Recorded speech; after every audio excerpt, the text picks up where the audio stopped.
Every year, thousands of people disappear without a trace. Some are found within days. Others slowly fade into silence. Tonight, we open another case from the missing files. The story of a man who went for a simple hike on a trail he knew well and never came back. In the autumn of 2018, a 34-year-old man named Michael Carter decided to spend his Saturday morning hiking in a state forest not far from his home. It was a place he knew very well. Michael had walked this trail many times before. The path was simple, a loop through thick forest that usually took around 2 hours to complete. Families used it. Runners passed through it. Dog walkers visited almost every day. No one ever thought of it as dangerous. That morning, Michael arrived at the small parking lot just before 9. A security camera from a nearby cabin captured his car pulling in. He stepped out wearing hiking boots, a dark jacket, and a small backpack. Another hiker happened to be walking past the lot. Michael gave a quick wave. Then he turned and walked toward the entrance of the trail. That moment would become the last confirmed sighting of Michael Carter. At first, nothing seemed unusual. Michael lived alone and often spent long hours outdoors. But when he did not show up for work on Monday morning, people started to worry. His coworkers tried calling him. There was no answer. By Monday evening, his family reported him missing. The next morning, police began searching the forest. At first, investigators believed they would find him quickly. The trail was clearly marked, and the area was not very large. Maybe he had twisted an ankle.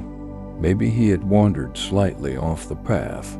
But as the hours passed, search teams found nothing. Volunteers joined the effort. Drones scanned the trees from above. Tracking dogs followed the trail. Still nothing. Then searchers discovered something strange. About 1 mile into the trail, just beside the path, they found Michael's backpack lying on the ground.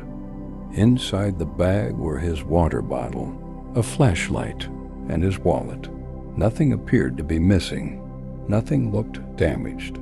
But one thing was not there: his phone. About a week later, another discovery was made. A hiker exploring a narrow path deeper in the forest spotted something near a fallen tree. It was a phone. Investigators confirmed it belonged to Michael Carter.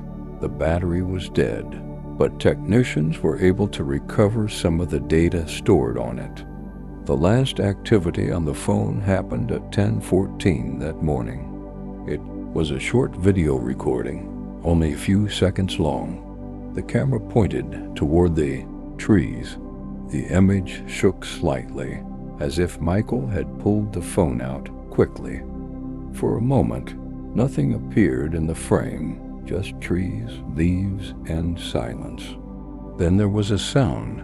At first, it seemed like wind moving through the forest, but when investigators enhanced the audio, the sound became clearer. Footsteps, slow, steady, moving somewhere behind him. The video ended before anything appeared on screen. After that moment, the phone never recorded anything again. Search teams continued looking for Michael Carter for nearly 2 weeks. Hundreds of volunteers joined the effort. They searched the forest floor. Nearby rivers were checked. Even abandoned cabins in the area were inspected. But Michael Carter was never found. No body, no clothing, no explanation. Years later, hikers still walk that same trail. During the day, the forest looks peaceful. But some people say the deeper paths feel strangely quiet, as if the woods are hiding something. And somewhere in that forest, the truth about what happened to Michael Carter may still be waiting to be discovered. Another case from the missing files. still unsolved.